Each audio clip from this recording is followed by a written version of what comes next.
এক নম্বর হলো বেশি বেশি করে নফল রোজা আদায় করা। বেশি বেশি করে নফল রোজা আদায় করা। এক নম্বরে বলি, আপনারা এখান থেকে যাবেন, কিছুদিন পরে আসবে সবে বারাত। মা বোনগুলো জিজ্ঞেস করেন, হুজুর কি কিছু বলে নাই? সবে বারাতে রোজা কয়টা রাখতে হয়? এগুলো জিজ্ঞেস করবে আপনাদের, সুন্দর করে বুঝাই দেবে যে সবে বারাতে নির্দিষ্ট কোনো রোজা নাই। কয়েকটি রোজা রাখতে হবে নির্দিষ্ট ভাবে বলা নাই।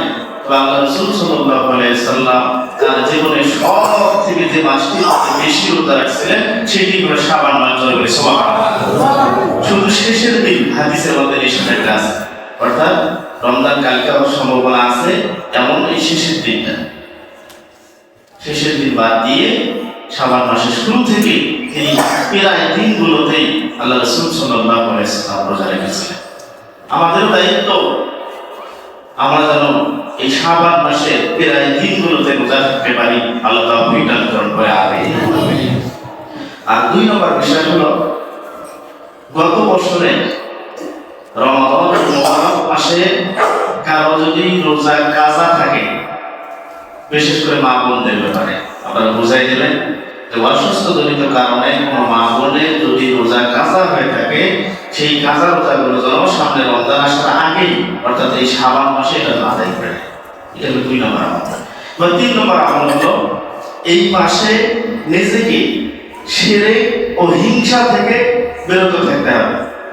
এই মাসের মধ্যে নিসফে লাইলাতুল শাবান, অর্থাৎ শাবান মাসে এমন একটি রাত্রি আছে, এই রাত্রিতে আল্লাহ রাব্বুল আলামিন পৃথিবীতে যতগুলো মানুষ আছে সবগুলো মানুষকে আল্লাহ মাফ করে দেন দুইটি কারণ ব্যতীত। এক নম্বর হলো শিরক আর দুই নম্বর হলো হিংসা।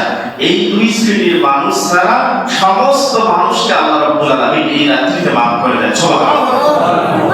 সেই রাত্রিটা আসবে আগামী শুক্রবার রাতে। আল্লাহ আমাদের সকলকে হায়াতে তাইয়্যিবা দান করুন, বলে আমিন। এই শুক্রবার রাত্রিতে সমস্ত কাজগুলো বাদ দিয়ে সেই রাত্রিটা আল্লাহর কাছে আপনারা বলবেন, আল্লাহকে সিজদা দেবেন, আল্লাহর কাছে যাবেন, আল্লাহর কাছে মাফ নিতেই হবে আমাদের। আর আল্লাহর কাছে যদি চাওয়ার মতো চাইতে পারেন, সেই দিকে আপনার লড়াই নিতে যাবেন। আল্লাহ তৌফিক দান করুন, বলে আমিন। চার নম্বর হলো এই মাসে বেশি বেশি করে দান সদকা করা। এই মাসে অনেক ফজিলত। এই মাসে প্রকাশ্যভাবে চুপি চুপি গোপনে যেভাবে পারেন বেশি বেশি করে দান সদকা করার চেষ্টা করবেন। আর পাঁচ নম্বর হলো রমজানের প্রস্তুতি গ্রহণ করা। এখন অনেক মানুষ ভাবতেছেন রমজানের 1 তারিখ থেকে শুরু করবো, 30 তারিখের মধ্যে আমি কোরআন শেষ করবো।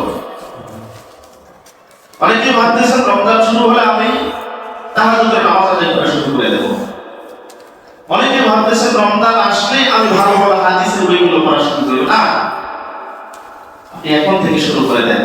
রমজানের এই 30টা দিন আপনি কিভাবে কাটাবেন এর রুটিনটা এখনই আপনি তৈরি করে ফেলেন। এটি হলো একদম ইমানদারের কথা।